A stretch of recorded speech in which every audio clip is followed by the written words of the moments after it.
Assalamualaikum warahmatullahi wabarakatuh. Salam sejahtera. Terima kasih dekat korang yang sudi bersama-sama dengan The Rush Top Sembang Jasran dengan aku Haris dalam channel ini. Alhamdulillah.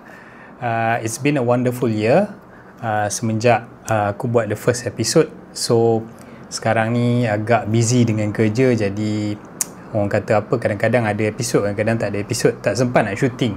Okay, anyway, to get things done ataupun nak meneruskan channel ni, hari ni aku rasa aku nak kongsi dengan korang macam mana kaedah ataupun langkah-langkah yang perlu diambil untuk orang yang baru nak start road cycling.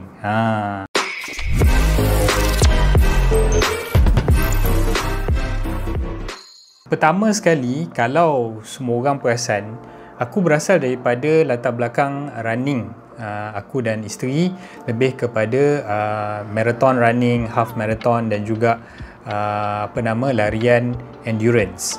Jadi kita orang memang baru dalam dunia cycling ni lah. So kadang-kadang cycling dekat Malaysia ni dia macam trend. Kalau perasan dulu orang beli basikal waktu zaman pandemik COVID-19 masa tu ramai betul orang start main basikal dan kita boleh nampak lah cyclist ni ramai atas jalan raya.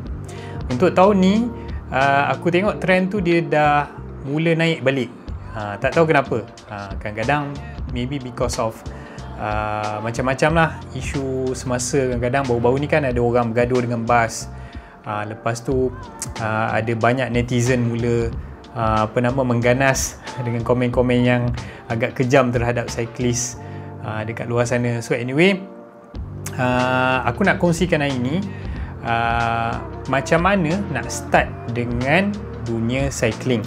Okay, pertama korang kena tahu niat untuk korang cycling.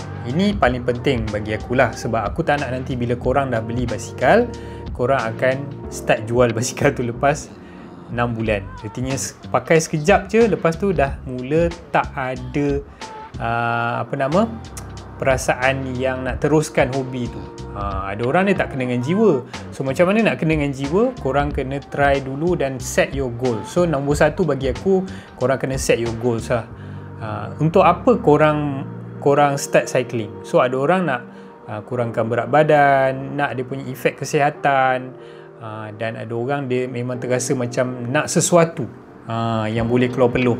Tapi bagi aku dan juga my wife, dia kata kita orang nak masuk Powerman tahun depan. Okay, so sebab tu bila kita ada goal, so kita akan work towards goals tu. Tak naklah macam tiba-tiba korang start, lepas tu dah dia orang kata hangat-hangat teh ayam lah. Artinya halfway, lepas tu tiba-tiba dah mula rasa tak seronok, dan disebabkan ada komitmen-komitmen lain, terus tak ada masa untuk cycling. So nombor satu ialah korang punya niat lah yang penting. Okay, so korang kena start letak niat tu nak capai waktu bila. Contoh macam aku, Powerman tahun depan 2026, tak lama lagi dah diorang akan start buka untuk registration dan kita akan start training lah. So sebab kalau korang tahu, aku tak pernah berbasikal langsung. So aku dan orang rumah start lebih kurang dalam bulan 7 hari tu, baru sangat start. So kita orang ni sebenarnya seorang newbies lah dalam bidang cycling. So bila korang dah set korang punya niat, nombor 2 memang tak nak kena cari basikal. Okay, basikal, berapakah harga basikal? Okay, basikal ni dia sebenarnya bergantung kepada orang lah. Tapi pada aku, korang baru nak get into cycling, so jangan beli baru. Kalau boleh beli second hand, sebab baru memang mahal. Tetapi kalau korang pandai cari, baru ada yang murah. Contoh macam dekat Decathlon, kita ada basikal baru yang menggunakan group set Shimano 105. Itu pun dah memadai dah. So kalau korang nak gunakan kalau korang nak dapatkan basikal, aku boleh cadangkan kat sini, korang buka je Facebook Marketplace. Dekat situ berlambak. Okay, kalau korang tengok dekat Facebook Marketplace, almost every day ada orang iklan untuk jual basikal second hand. Kalau tengok kan, basikal, nampak? Kalau type je basikal, maka akan keluarlah macam-macam jenis basikal kat sini. Okay, so kat sini contoh kita ada road bike Java Argento 1100 tuan-puan. So what's your budget? Sebenarnya budget tu memainkan peranan lah. Artinya kalau korang nak budget yang okey, probably korang nak go for carbon frame. So dia ringan. Artinya carbon frame, carbon wheel set, so segala-galanya carbon. So probably yang itu mungkinlah akan mahal sikit. Tapi kalau korang sebagai pemula, korang boleh start dengan alloy body, aluminium punya frame.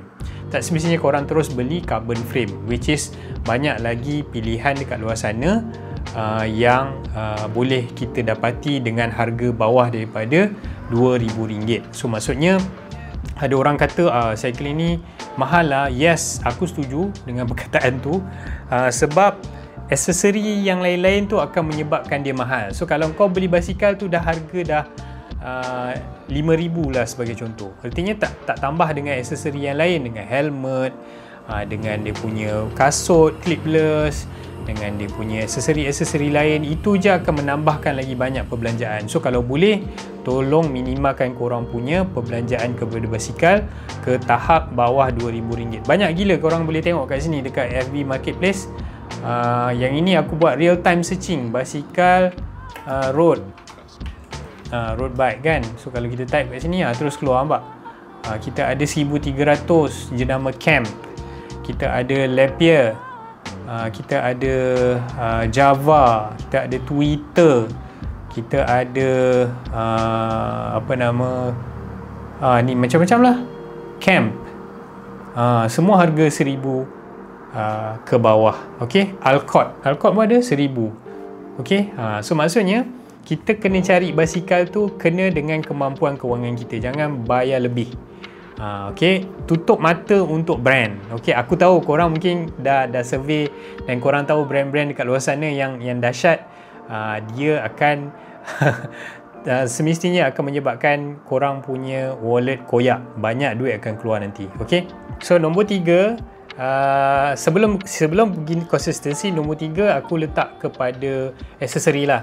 Okey, aksesori yang paling penting kat sini ialah helmet. Tolong tuan-puan, helmet adalah ciri keselamatan yang paling penting selepas kau ada basikal.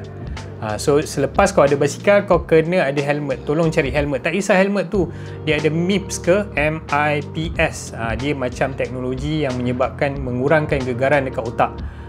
So kalau korang nak pakai teknologi MIPS ke apa ke, dia sudah tentu akan mahal sedikit lah. Tapi kalau korang tak kisah ada MIPS, korang boleh cari helmet biasa. Even Decathlon pun bawah RM100.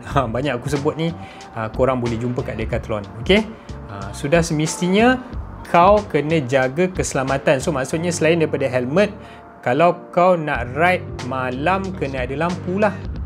So aksesori yang paling penting untuk ride ialah ciri-ciri keselamatan, iaitu lampu dan juga helmet. So lampu depan, lampu belakang, helmet, so kena ada. Okey, so kita dah cerita aksesori, kita dah cerita basikal, dan nombor 4 aku rasa lebih kepada korang punya konsistensi untuk berbasikal. Tolong jaga konsistensi ni. Kalau boleh, kita ni jenis weekend warrior macam aku tak ada masa sangat Isnin sampai Jumaat. Kadang-kadang aja ada, itu pun ikut kepada grup-grup cycling. So kalau kita ada masa yang lapang, aku dan wife akan pergi berbasikal lah pada hari, contoh kebiasaannya kita orang cycle Selasa malam lah dekat area Putrajaya ni. Okey, so sebab tu konsisten. Artinya kalau kau boleh letakkan berapa kilometer nak kayuh satu minggu, mungkin sebagai pemula seminggu korang start dalam 50 dulu, and then later on gradually every week kena ada at least 300 km sebagai contoh. Okey, so sebab tu kena ada konsistensi supaya nak memaksa diri kita keluar rumah naik basikal tu, supaya basikal tu tak jadi besi buruk. Kalau tidak, rugi kau beli basikal. Okey, nombor 5, kau kena cari orang yang sama newbies dengan kau. Kau tak boleh compare diri kau dengan orang lain. Orang lain yang mungkin dah start cycling 9 tahun, 10 tahun dah berbasikal, kau tak boleh nak match dengan dia orang, sebab dia orang punya speed dah terlalu laju. Jadi kebiasaannya mereka tak boleh nak tunggulah. Sebab ini dah kira downgrade diri. Ada orang dia cycle dah 35 km sejam ke 40. So those kind of group yang kita orang panggil group perang, budak-budak perang ni kau jangan hang out sekali dengan dia orang. Maksud aku berbasikal lah. So kau kena tahu potensi diri dan juga kemampuan diri semasa. Artinya selagi mana korang masih lagi like bawah 25 km sejam kan, kayuh pun agak-agak letih, tak apa, it's okay. Ikut kemampuan diri sendiri, tolong kayuh dan make sure korang tahu dengan siapa korang kayuh lah. Ataupun kadang-kadang orang yang pro tu dia willing tu nak teman kau dalam keadaan hal laju yang mungkin sama-sama dengan kau, then it's okay. Tapi kalau kadang-kadang bila kau nak ajak orang yang dah lama cycle sekali dengan kau, kau tahu yang kemampuan dia berbeza dengan kau. So jangan bandingkan diri kau dengan orang lain. Diri kau je. Sebab aku dah kena. Bila aku try hangout berbasikal secara group dengan orang yang dah lama, aku kena drop, kau tahu. So bila kena drop, kita akan hilang motivation. Rasa macam alamak, tak biasa cycling ni. Tak, sebenarnya it's okay. It's okay to be drop awal-awal ni, supaya dia tahu yang mana kau kena build up kau punya performance, dan banyak lagi latihan strength and conditioning yang kau kena buat. Okay? Okey, yang seterusnya ialah cari community cycling. Okey, yang ini simple. Kadang-kadang dekat area perumahan korang ada grup-grup kedai basikal. So pergi kedai basikal tu, kau tanya mekanik tu ataupun orang kedai basikal, "Bang, ada grup cycling tak? Boleh tak nak join?" Kebiasaannya kedai-kedai basikal ni mereka ada cycling group, ada WhatsApp group yang mana dia akan post bilakah tarikh untuk kau ride bersama. So group ride sangat penting supaya at least kau ada community. Jadi supposedly kau tak nak buat cycling ni sorang-sorang. Cycling ni kau tak boleh buat sorang-sorang sebab dia berbahaya. Kalau kau berbasikal sorang-sorang pada waktu malam, orang susah nak nampak kau dekat jalan. So kalau kau ramai, orang senang nampak berbanding dengan kau sorang-sorang pakai baju gelap, dan kemungkinan if anything happen to you on the road, jadi seorang lagi berbahaya daripada kau ride ramai-ramai. Sebagai contoh, kalau kau seorang-seorang ride, apa-apa berlaku dekat tayar, kau newbies, kau tak tahu nak tukar tayar, kau tak tahu spare part apa nak bawa, so nak tak nak terpaksalah call Grab. Jadi sebab tu kau cuba ride dalam group. Okay, banyak group. Contoh macam kita orang kat Putrajaya ni selalu join dengan kedai Rodaling, kedai Cycle Lab, kita join dengan Cycling with Karen. So ada timing dia, hari-hari dia mengikut dengan jadual dia yang dia orang buat lah, yang berbeza ikut masing-masing punya group. So sebab tu pada aku group ni penting, sebab bila ada group kau boleh menyampaikan ataupun berkongsi ilmu-ilmu tentang cycling, dan juga peluang untuk diracun agak lebih kuat di situ. So hati-hati so dia ada pro and cons. Bila kau ramai geng-geng basikal, kau akan mula tengok basikal orang dan kau mula membandingkan. Jadi dekat situ pandai-pandai lah. But you need a group cycling in order for you to teruskan cycling. Sebab kalau kau cycle secara bersendirian, bukan tak boleh, tapi as a newbies, banyak benda yang kau nak kena belajar. So learning curve dia lambat sikit lah. Tapi kalau kau bersama dengan geng-geng otai yang dah lama cycle, dah 5 tahun, dah 10 tahun, then you get all the knowledge dengan cara hanya cycling bersama-sama dengan geng-geng otai ni. So aku rasa itu saja yang aku nak sampaikan dalam tips untuk cyclist yang baru nak mula, beginner cyclist. So itu dia cycling beginner cyclist tips untuk korang dapat sedikit sebanyak info lah daripada apa yang aku share pada hari ini. Tapi aku perlukan juga korang punya idea yang mungkin otai-otai lama yang dah start cycling for years, sebab macam aku baru nak start. So boleh komen dekat ruangan komen kat bawah tu. Dan kalau korang ada dekat area Putrajaya, Cyberjaya, beritahu kat aku cycling group yang mana yang boleh aku join, supaya kita orang ni masih lagi tercari-cari group untuk join. Okay, so as usual aku perlukan korang punya like, subscribe dan tekan button loceng tu sebagai tanda korang menyokong The Rush. Stop sembang, just run. Bukan just running, just cycle, just bike. Okay, jumpa lagi, bye bye.